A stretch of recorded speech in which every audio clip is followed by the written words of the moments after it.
Hi friends, Francisco here, founder of Led by Community. Today I have a very special announcement to share with all of you. Today I want to introduce you to a new brand, part of Led by Community family. It's named Community Week. So yes, today I'm announcing the Community Week online summit that will be happening from March 3rd till March 7th this year. Yes, that's just 31 days more from the time I'm recording this video. So I wanted to put attention on my screen now so you can see what it's all about. So Community Week is an online summit. We have top speakers to participate. We have sessions from Monday to Friday. And you can see here that the whole summit will be hosted by Victoria Kumberbach. We love her. She's so kind and so happy and always smiling. So thank you, Victoria, for joining us as host. Then what you can expect from the online summit, of course, latest trends in community strategy. You can, of course, advance your career and connect with fellow community builders. But what you're wondering, okay, Francisco, but who I'm going to learn from? So many friends and partners have agreed to support this online summit, like Carrie Melissa Jones. She's also a known community strategist. We invited also Esther Trapadox from, she is running community at Amplitude. We have also from Netherlands, Ana Maria Dorgo, that she's founder of Handle with Brain. She's expert in L&D. Also able to join us in Valently. She's also running the community there. We have Arif Abulabi. She's currently running Woman in Tech SEO, a 14K community. So you can learn so much from her. Also, one of my favorites is Christina Garnett. She's doing wonders on social. She's so funny. She's so great. So she's currently helping our friends at Hey Horka as Chief Customer Officer. And she's also doing other fractional work.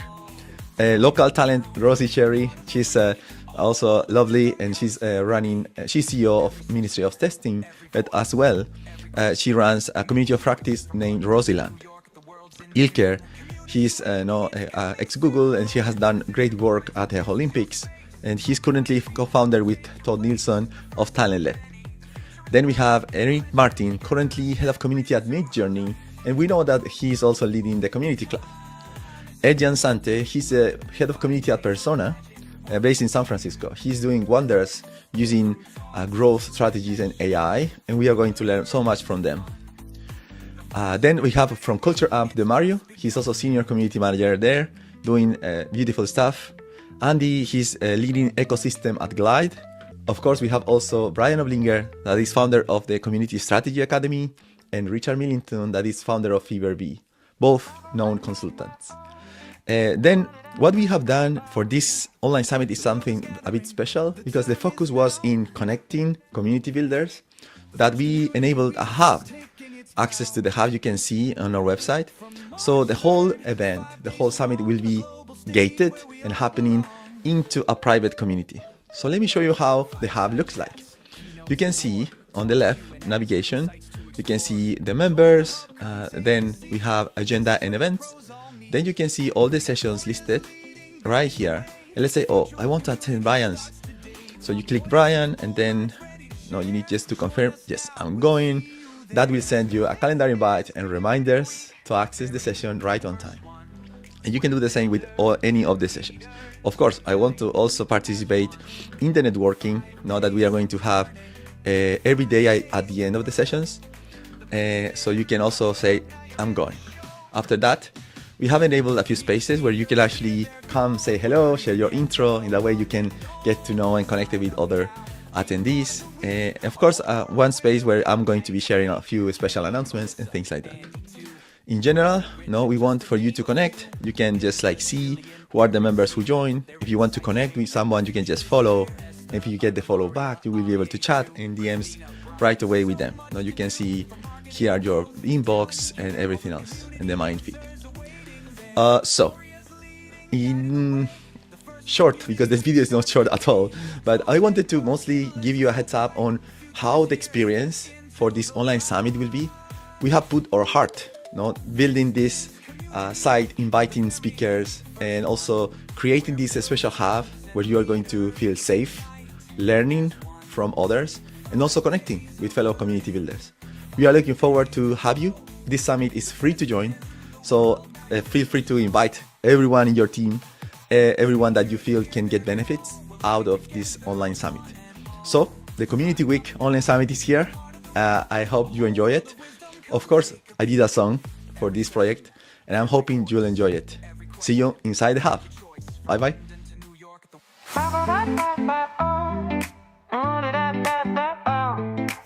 The world is gathering, the time is now. The first Community Week is taking its bow. From March 3rd, 5 days strong, a global stage where we all belong. Fireside chats, keynotes and more, talks, Q&As, insights to explore. Join the hub, come take your seat. This is where the pros all meet. The Victoria's leading, guiding the way. The future of community starts today. Top voices, bold minds ready to share. Join us now, we'll see you there. So this is Community Week, the very first one, where builders and leaders unite as one.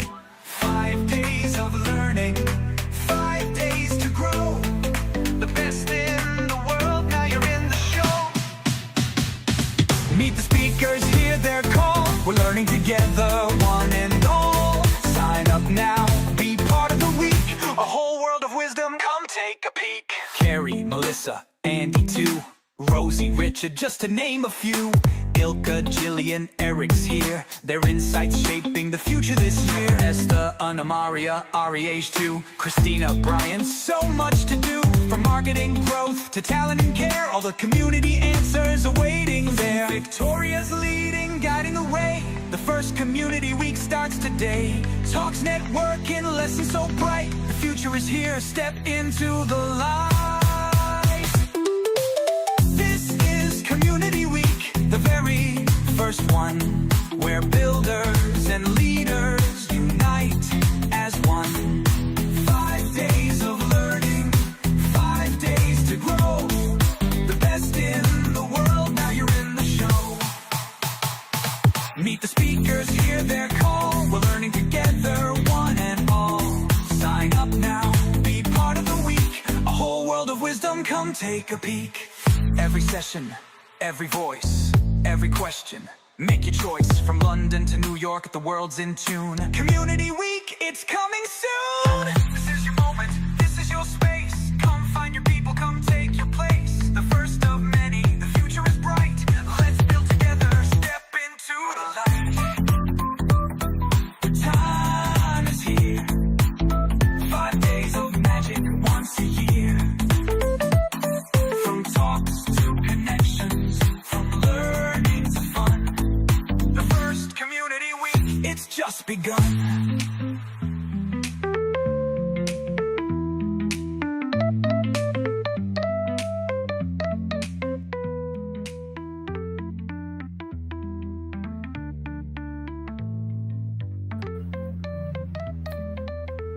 Hello, everybody, and welcome to today's session of Talks with Pros. I am Candice, and for those of you who are here to join us, please feel free to settle in, grab some water, get comfortable. I'm just going to do a bit of housekeeping to get us started. If you would like to say hello and get to know each other, please feel free to introduce yourself in the chat. You're also welcome to share your LinkedIn profile because, you know, this is about community and it's important to keep connection going. So before we dive in, I just want to say a very big thank you to Bettermode for sponsoring our Talks and Pros series. Their support makes these events possible. So if you'd really like to learn a little bit more about them, you can check out the boxes below this stream and feel free to enjoy while we are going through today's session. One other thing, we also have some upcoming events in the Led by Community, and we don't want you to miss out on them. So on the 12th of February, which is tomorrow, there's from attendees to advocates with Francisco. On the 13th, we're doing a Building Together event. And like the video we just watched now, there is a Community Week, which is an online summit from the 3rd to the 7th of March. The early bird tickets are over on Friday. So please check out the link in the chat to go and see what you can join in on, because I'm very excited to be there personally, and for some of those networking sessions. Lastly, we'll also be having a London Community Week in July. So if you need to figure out when that is, go to the website and you can RSVP and get your tickets there. So last bit of housekeeping. As we go through the session, please feel free to drop any of your questions in the chat at any time. Bri will be able to go through them, but she'll also be engaging with you. So please feel free to answer in the chat as we go through or as she's talking. And last thing, we will have a Q&A at the end. So your questions will get answered directly by Bri. The recording will be available on the video library after this. So if you do have to drop off, you can be aware of that. But without further ado, I think it's time to introduce the lady of the hour, Bri Leever, who is a community strategy with a decade of experience building and studying communities. She's the founder of Ember, which I'm a massive fan of, and there she helps brands and creators design and grow intentional online communities around their businesses. So, Bri, I'd love to hand over to you. Yeah, thank you. Thank you for having me. What an intro and what a song. If I had any doubts about AI, they've been washed away. by- That song was incredible. So thank you all for having me. Hi, everyone. Yeah, Candace agrees. I love it. Um, so thank you for joining us. I would also love to hear a little bit about who we have joining us today. So if you can just pop in the chat um, who you are, where you are, what type of community you lead or are building. Would love to get a beat on who is here. And I'll share a little bit about myself while you do that. All right. So this is going to be a talk about the 4 types of communities. And um, I'm guessing that we have some fairly senior community folks here. So this is going to be interesting to you in a couple ways. I work a lot, most of the time, with new brands and creators and solopreneurs who are getting their community started for the first time. So this talk is really geared to set the landscape for people who might be moving from community curious into a place of commitment to a new community. And while that might not be your exact positioning, what I encourage you and invite you to participate in with this talk is to really observe your own evolution and interest in communities over time. The chat's open. I'm going to be prompting you with a lot of questions. And I think it's just as important when we're learning and observing about communities that we observe what we personally are drawn to, because it'll give you a good indicator of not only for yourself where to interact, but where the community spaces at large are headed to. So, wonderful. Okay, we've got, yes, Candace from South Africa. That's the one perk of me being up at 6 in the morning for a talk here in Hawaii, is that I finally get to interact with my European and African time zones a little bit more easily. Britt in Spain, Vanessa. Okay, wonderful. Looking to start ERG while at my new job. Wonderful. Okay. Well, a little bit about me.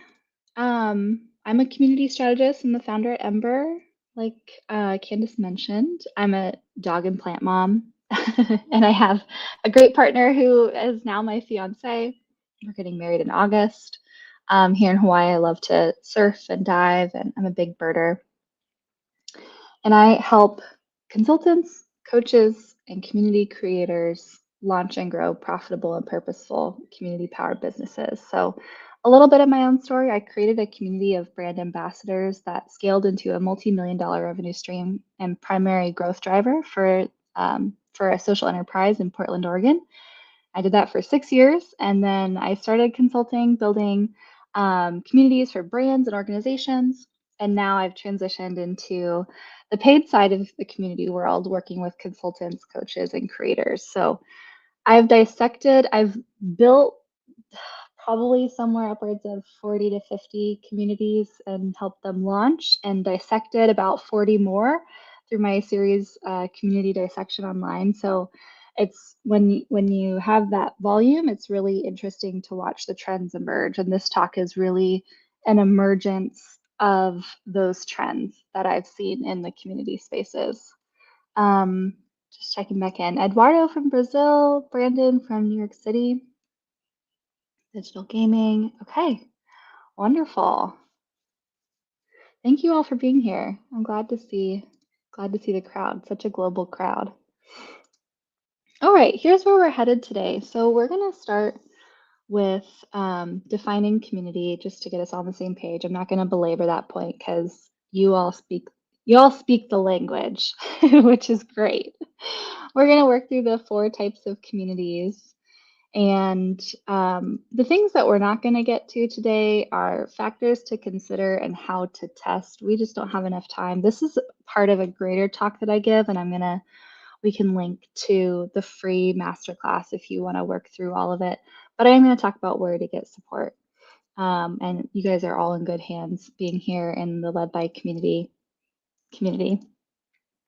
All right, let's dive in. So I define community as a group of people who have identified as members of a group that gathers for connection, education, and a common purpose.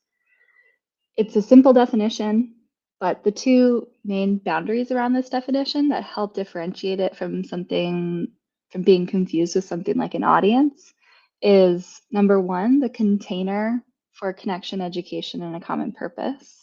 And that container can be time-bound, it can be indefinite, it can be a physical location, it can be a virtual location, it can be a hodgepodge of locations, but there is some sort of container involved in community building if we're going to do it effectively.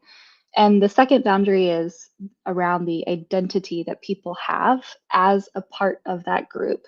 You've all probably seen communities that where this identity evolves. People start calling themselves like a new word that represents their membership in the community.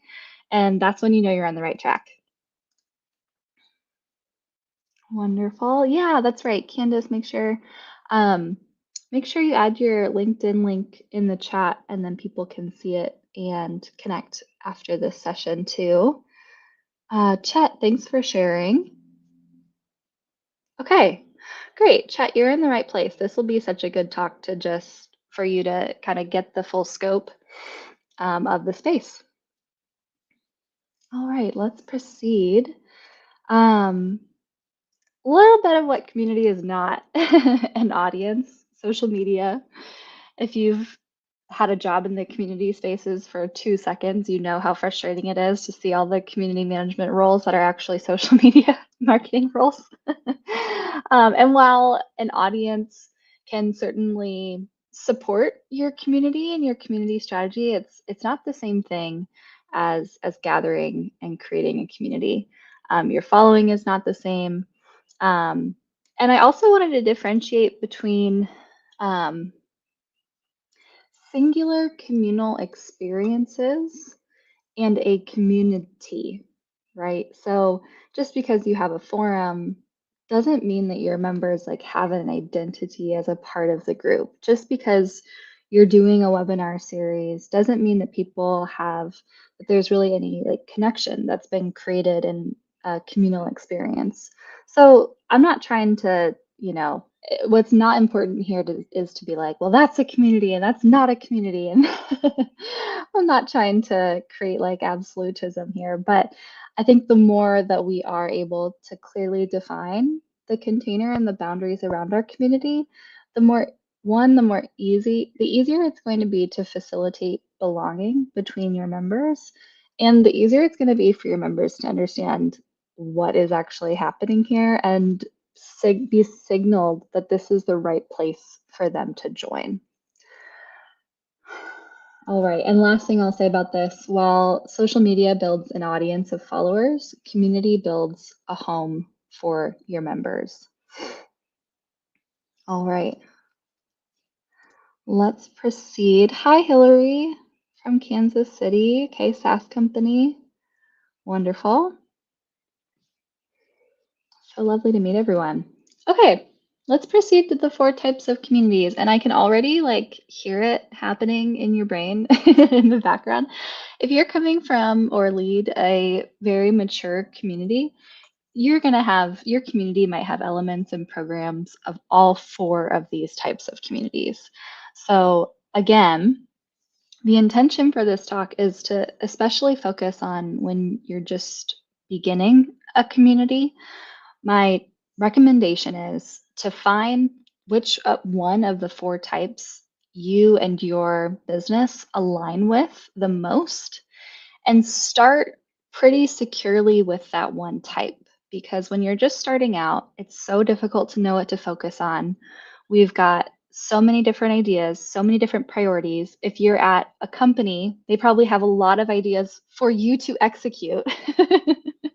So even showing them this talk and having you and your team identify the one place, the one type of community you want to start with is going to, number one, focus your work. It's going to focus your team's work. And it's also going to be so much easier to attract the right people for your community because there's not several different value propositions being thrown at them at the same time. All right, let's get into it. Hi, Sophia from the UK. Okay, just started a new job building community for a sustainable space. Wonderful. We're lucky to have you here. Okay, on the x-axis, we're starting with free communities versus paid. Very simple, very easy to understand. Oh yeah, that's a great question, Candace. Thanks for everybody who here is still trying to decide on what type of community you are building, like early stage versus who is here who like has a full-fledged community. Would love to know. And I will be asking as we work through this, and I'll be asking you to think about either your own community or the communities that you are involved with. So I'll be asking for examples of these 4 types from your experience. All right, let's move on to the y-axis. We have education-centric communities versus connection-centric communities. Now, in any community, there is a combination of education and connection. The limitation of this visual is that it makes the education and connection look mutually exclusive, and this is not an either-or scenario. So remember, this is like flexible and fluid. The lines maybe need like to be like dotted hash marks to communicate that. Education leads to connection, connection leads to education. So let this matrix be fluid in your mind. But I've found that the more clearly you can identify which side, north or south, you're on, the easier it will be for people to understand what your community is, and the easier it will be for you to keep your community focused and simple in the beginning. Now, what I mean by education-centric communities is these communities have an intended learning journey in mind for their members. They can have cohort-based programs. They're education-centric, and I don't mean like you're bringing in kind of an a la carte menu of people to be teaching and guiding. I mean, there's like, we're going on the learning and education road trip from point A to point B. If you want to learn how to launch your new community, join this 8-week community container. Okay. This accelerators are a great example of this. Connection-centric communities, on the other hand, are a broader container with people in the same stage, but they're coming and going from different places, and the value of the experience in the community comes from the interactions between your members. So membership communities tend to be connection-centric, and where you land on this matrix determines the challenges and strengths that you are signing up for. It also determines what tech might be the best fit for you, what tech you might want to avoid. It informs your strategy for your community and your business. All right, let's dig in, but let's get started with some examples to make this matrix come to life. First, we've got free and connection-centric communities. I call these collaborative communities. This is where the connections between your members supports the end product.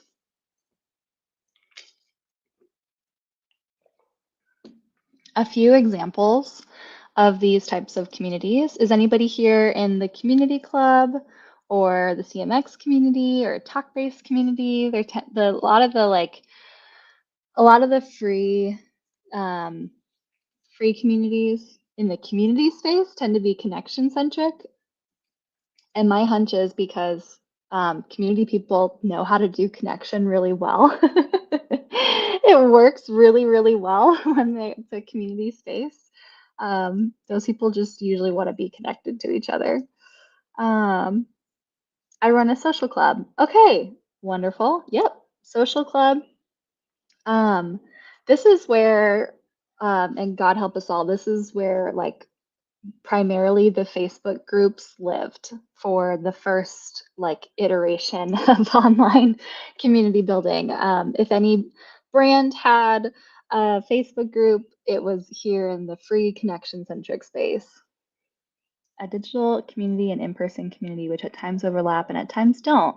Both are connection-centric, however, waver between free and paid depending on our activations.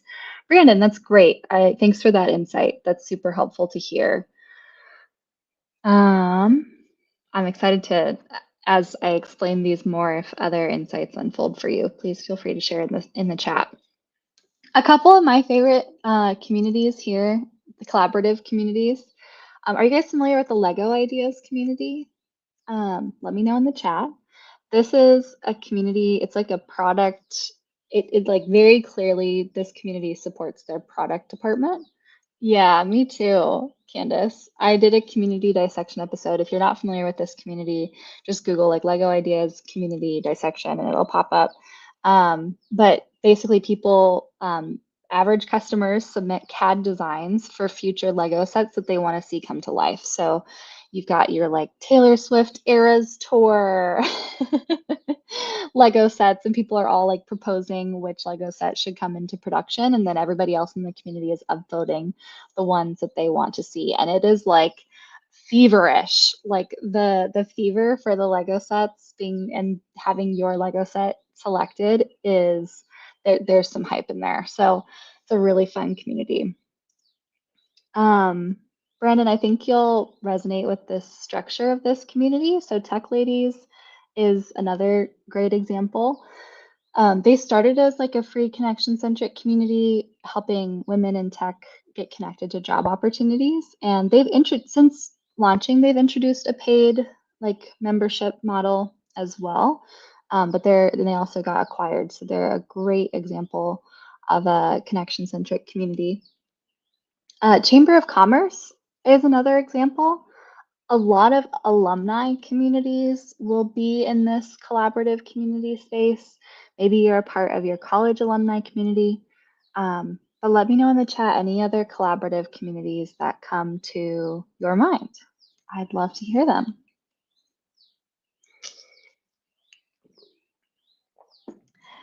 And with that, I will slowly start to move to our next one. Nurturing communities. So this is where communal learning supports the product. And this is, if you're in a SaaS community, or leading like a community for a SaaS product, I almost guarantee your community is going to land in this corner. And that's because with those SaaS tools, there's usually like a learning curve. There's like your ability to use the tool effectively is it's enhanced in a communal learning environment. So, and a lot of like, there's a migration from where we used to maybe just have like standalone courses to help the education. We've slowly realized how ineffective those can be, and those standalone siloed on-demand courses are slowly getting replaced with a more communal experience. They still have their place, but usually in a greater ecosystem of support, because I would love for you to count on 5 hands how many courses you've signed up for and have not finished. Great. Welcome, Angelique. A few of my favorite examples that I've also dissected are the Etsy community as well as the HubSpot community. And I'd love to hear if you are a part of any nurturing communities or if you lead a nurturing community. Please let me know in the chat. Now, Etsy and HubSpot communities, these are like such robust, mature communities. They probably, at the end of the day, have like programming in all four of these categories. But from how I understand the original intention of the communities, I would put them in nurturing because their ultimate purpose is to help support the end product by nurturing their customers to use the product more effectively. So the HubSpot community is all about teaching people how to do inbound marketing more effectively. I'm currently working for SCOM, okay, which is the community where people can talk about service delivery issues here in South Africa. Oh, okay. It was originally just for sending push notifications about issues, but now it's got Ask My Street community function. So useful for various community connections. Oh, that's interesting. So Candace, I'd probably put that, if it's free, I'd probably put it in the collaborative community space. It sounds more like the intention of that community is for people like sharing information between each other. You're not inviting people into the community and saying, hey, we're gonna like teach you how to overcome these infrastructure issues or what you can do. Maybe that's a component, but if it was more like an educational journey where people were learning and being instructed on how to overcome the challenge and the problem, I'd put that in nurturing community. Hillary says we've been a nurturing community. However, our new director is shifting us much more to build a support bubble, and it has been pretty painful. Okay, Hillary, tell me more about what support bubble means. Like, as in, like customer support. As in, is it like you're moving from customer success to customer support? Am I reflecting that accurately? Would running a Stack Overflow community belong in this quadrant? Davey, tell me a little bit more about what's involved in that community. I'd love to hear. Oh yeah, okay, great. Candace, thanks for sharing. Let me give people a second to comment.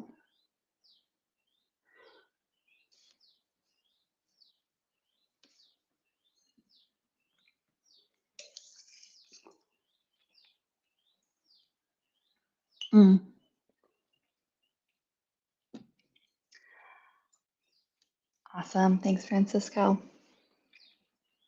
Okay. Okay, Davey and Hillary, if you guys have follow-ups, add them to the chat. But I'm gonna proceed. I have one more slide for this free portion because how a community supports a business through communal learning or community connection can impact several different, like any department of the community. And I found that when CEOs get excited about community, they want to do it all. Maybe you've experienced this.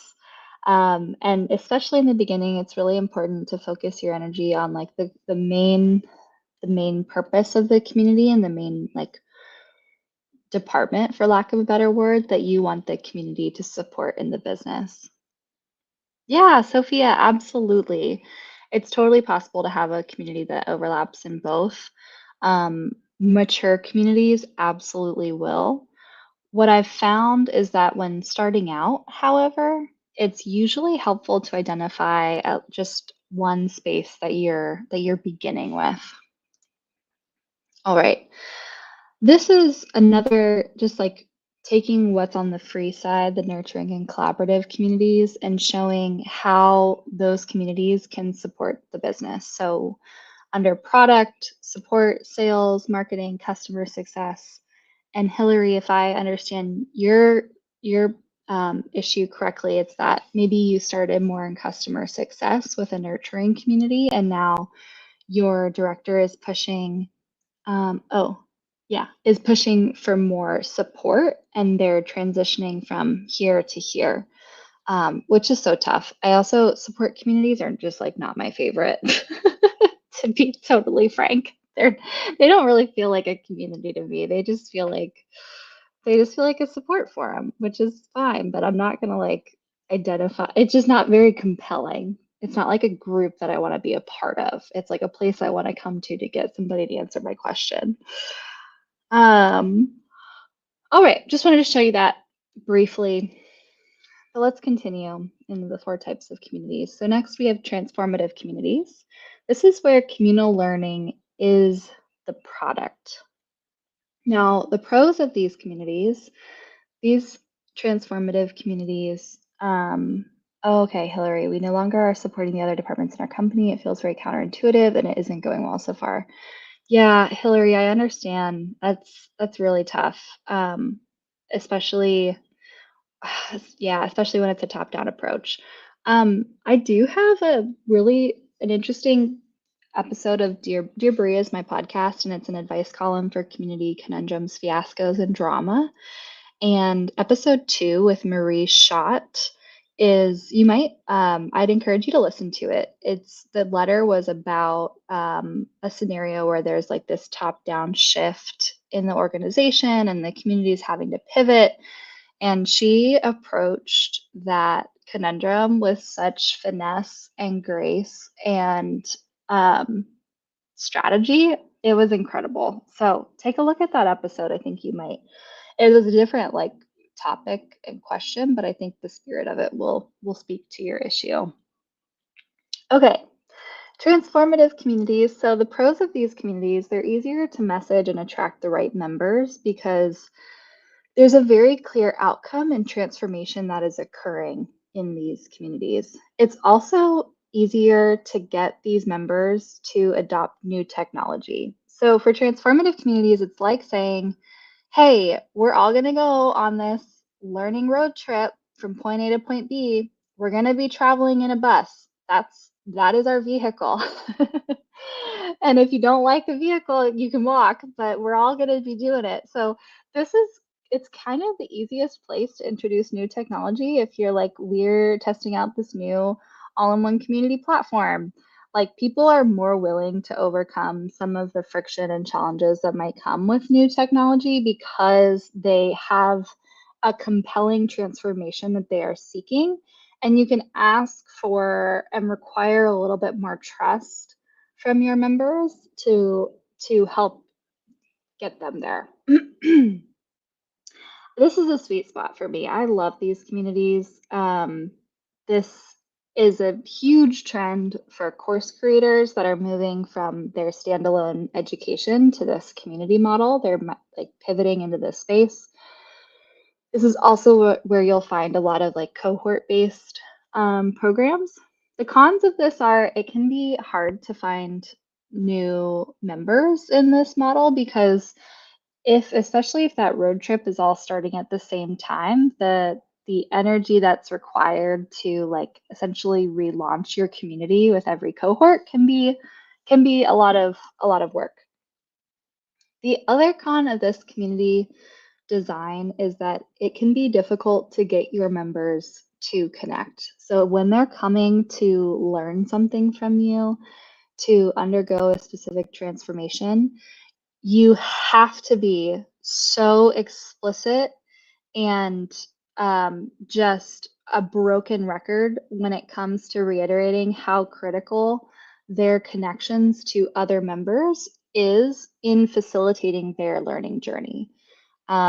Because your members are coming for that transformative experience, they don't always come with the intention of connecting with each other. So it's your job as the community manager to be so explicitly clear about how that extra step of connecting with other members is going to enhance and inform their experience in the community.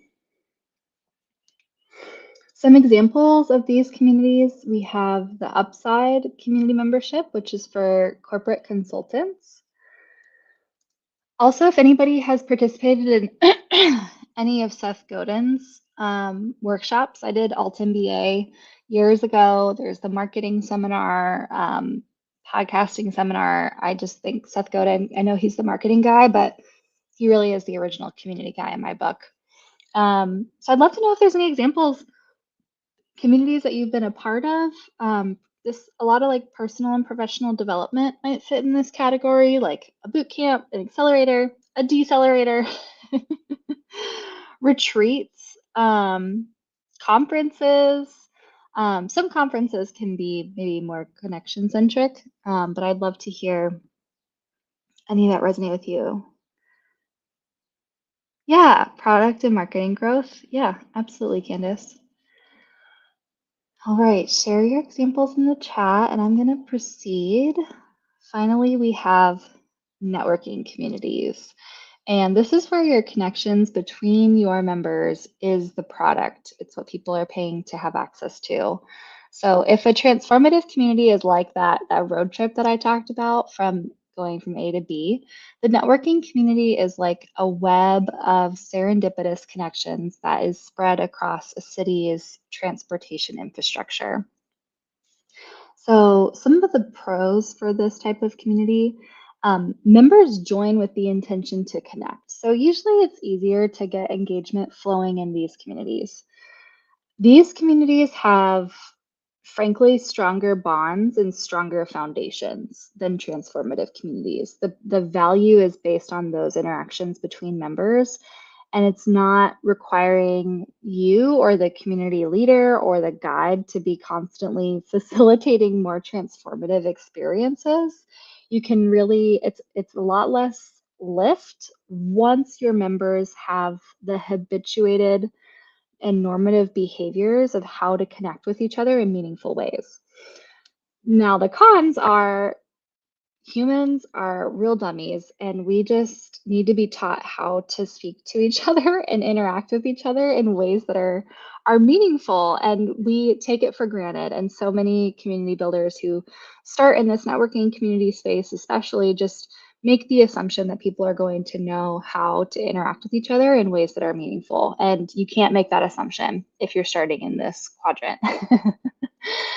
Some of the cons, members can be overwhelmed with the traffic in these communities, especially as they grow. And if you don't have like a very intentional pruning process for these communities, they can get overwhelming and cluttered and difficult to find what you need very easily. Information organization is critical in these communities, and it's frankly something that they're all struggling with. There's not really many tech solutions that have that figured out. It can also be difficult to nurture your members because these communities, connection in and of itself isn't an outcome.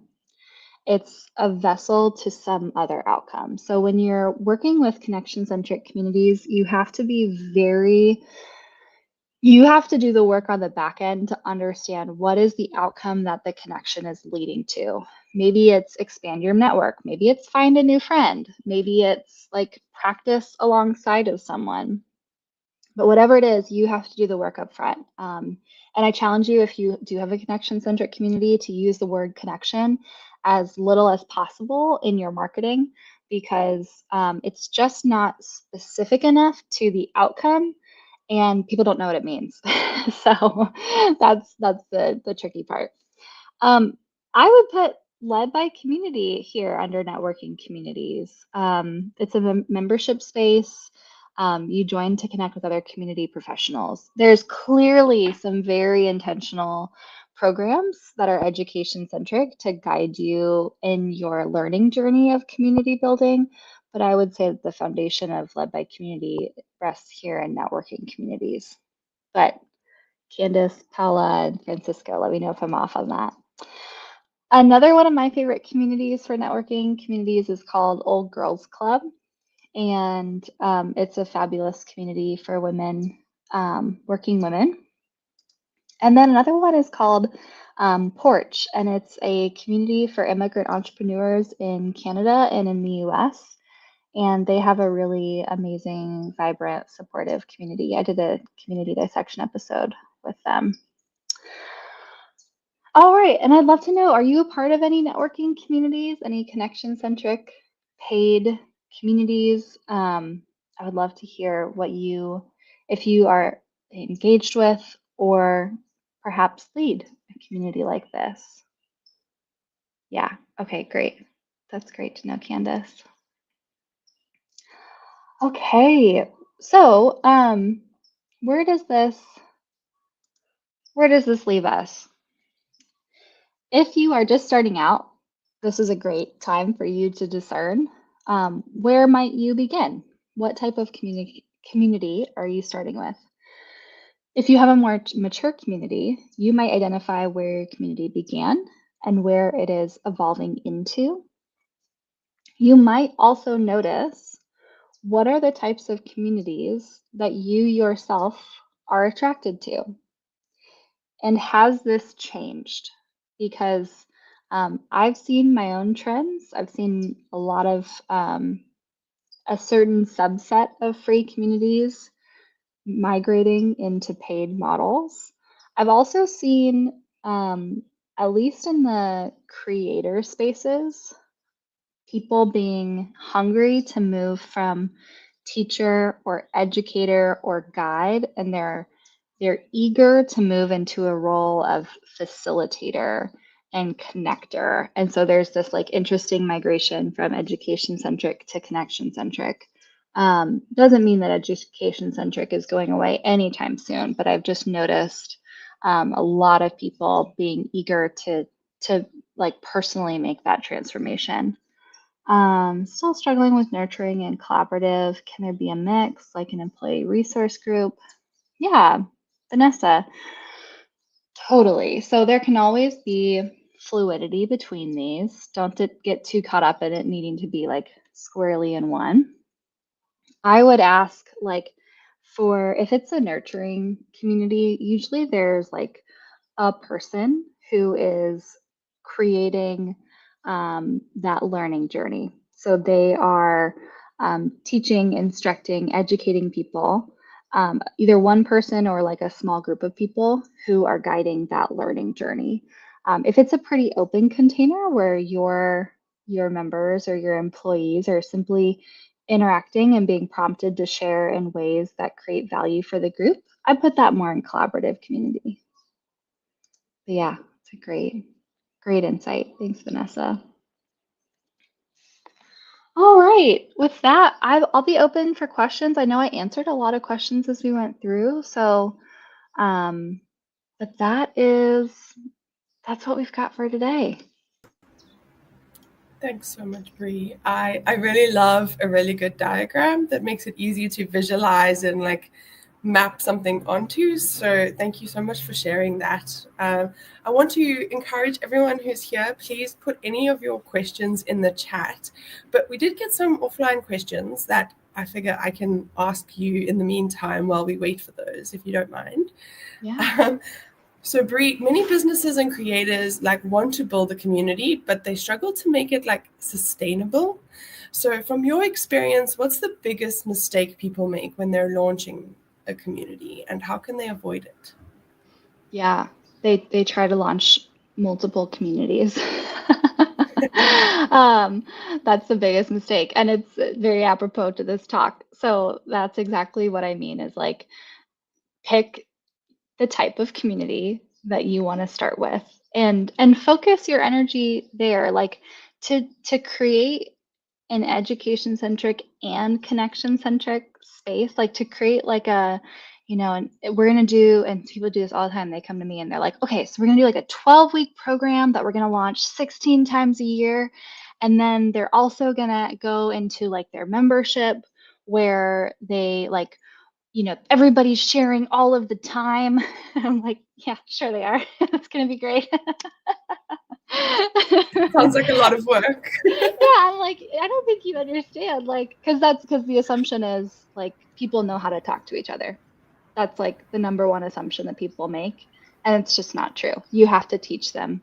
If you're in um, a a technology where the behaviors are normalized and people have like previous experience and context understanding how to interact with each other in meaningful ways, maybe you'll be okay.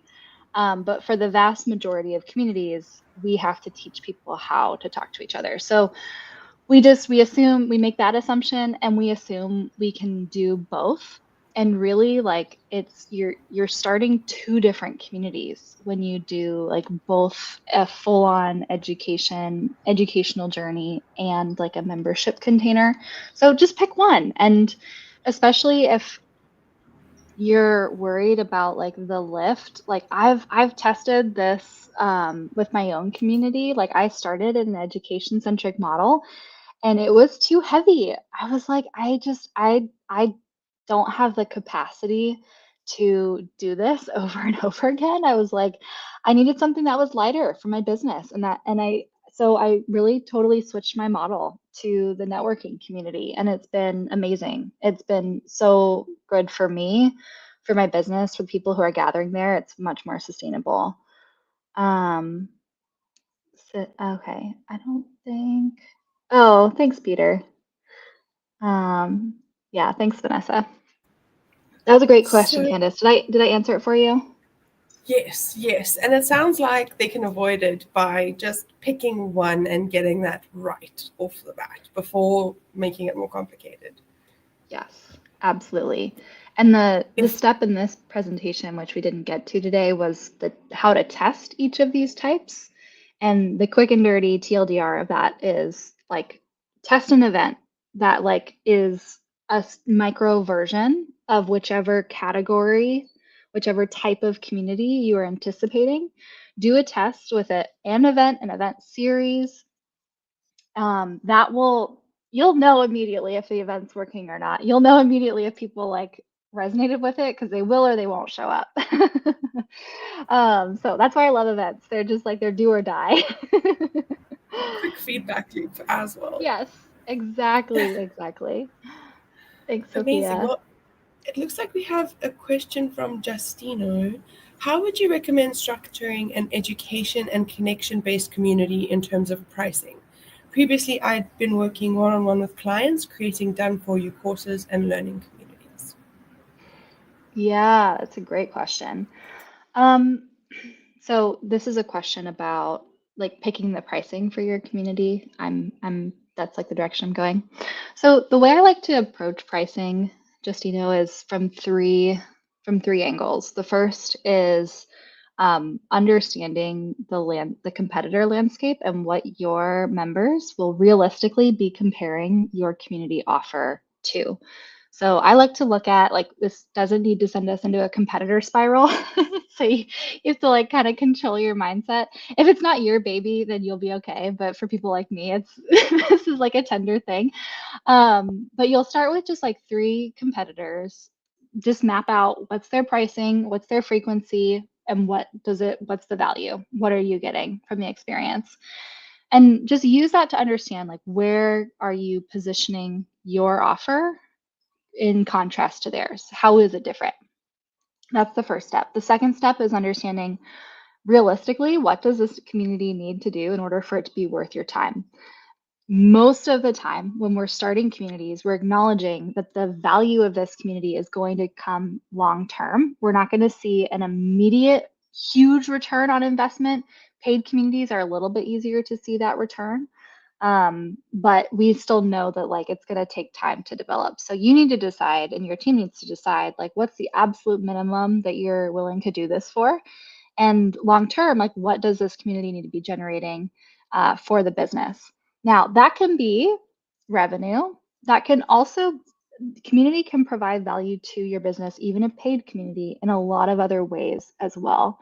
So you'll want to take that into account. There might be maybe the revenue is less for today, but this is something that like your founder or CEO believes so deeply in, and this is so like integral to your business and the learning and development that you want to facilitate in the world, that like even if it doesn't make a ton of money right off the bat, this is like the importance is there because it gives back to your business in so many other ways. And then the third and final way, and this is more for like the solopreneur who is like creating and launching their own community, is your mindset around your pricing. So at the end of the day, whatever pricing you decide, you have to be willing to, when you are on camera and you're like, my community is $60 a month, paid quarterly and annually, and it's the best freaking deal that you're going to find. And it's amazing. You get way more than that in value. So you have to be like sold out on it. If you're like, it's $100, I'm sorry, that's like not energetically going to work for you. Like, people are not going to be attracted to it. So whatever pricing you ultimately choose, you have to be confident in that, whether that's you working on your mindset to see higher value and you pick a higher price, or it's also okay to start lower so that you know it's something you're really confident in, and then you can just slowly increase the pricing over time. There's nothing wrong with that model. I hate it when consultants are like, you're all undercharging, you all just need to raise your prices. Because it doesn't work like that. It's not reality. And you're the one who's going to have to fight the imposter back when you do have to get on camera and say what your pricing is. Exactly. Where's that freaking consultant been? Yeah. Exactly. Wow, amazing. Well, I know we're about to wrap up, but I actually always like to ask people I'm interviewing, like, what is like a top tip, that you would love to leave with the audience? Is there any tip that if they only did one thing today to look at the types of their community, what would it be? Yeah, it's a great question. Well, one, everybody should go binge listen to the Dear Bri podcast because it's amazing. And there's 12 episodes. And if this is like your space, like this is where you're starting, that podcast season one will be such a good place to start. But really, I think it would be what I mentioned very briefly about the test. If you're just getting started and you're community curious, or you have a community that's like squarely in one of these blocks and you're like either being asked to or you want to expand and evolve the community into another category, into another type, my recommendation is like test it with an event or an event series, and the event has to reflect the design of the new type of community that you're expanding into or starting with. So I have tips on how to do that in my full masterclass, but that's my number one piece of advice. Amazing. So also watch the masterclass. That sounds like Yes, another. that's 3. You guys got bonus. I see Chet got one question in. I think we might be able to answer this one in the time we have. So, any easy to use collaborative community software or app that you would recommend that can be accessed through a website when starting out building a community? Yeah, great question. This is the type of community that has struggled the most with tech because the community is so dependent on your members being able to show up with like the least amount of friction, right? Like the value of the community comes from the interactions between members, and it's a free community. So people aren't going to like overcome new technology. They're not going to create a new login for you because it's free. There's just like a lot less commitment, and it's also like critically important that people are there and they're coming because like that's the point is that people are there and exchanging value. So these communities tend to be the ones that build like quote where people already are most frequently. That is slowly evolving and changing as all of the other types of communities start to adopt like community platform technology, these all-in-one community platforms like Bettermode for enterprise or like Circle or Heartbeat are ones that I work in consistently. So slowly, I would say like networking communities is the first step because if you're paying, like you're going to be like a little bit more like willing to introduce new technology. I think collaborative communities are bringing up the rear, but right now they're still in like places like, God forbid, the Facebook groups.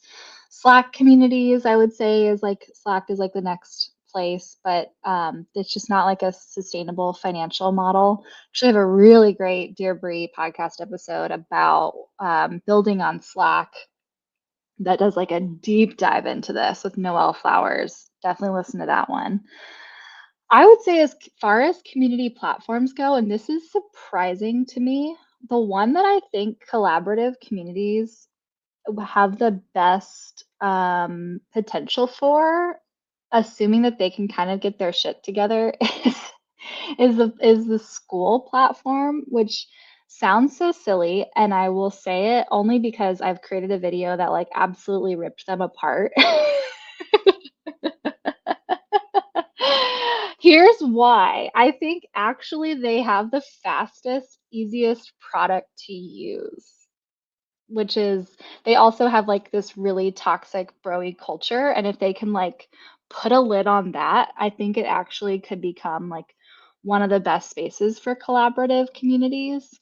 But so I say that with like a lot of like trepidation, but I actually think like the speed and ease of use is the best compared to other all-in-one platforms.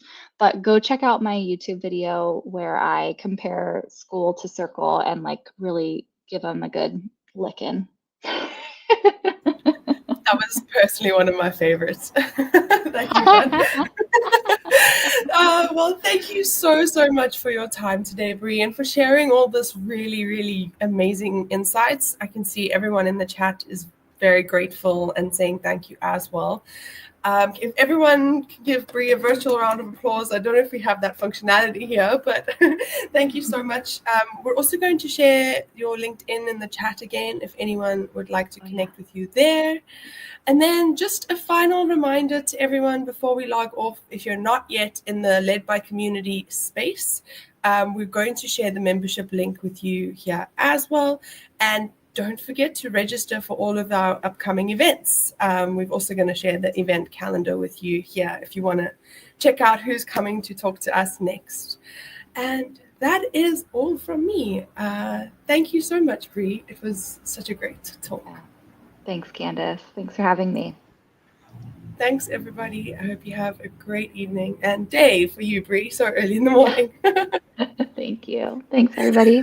Bye. Thanks, everyone. Bye.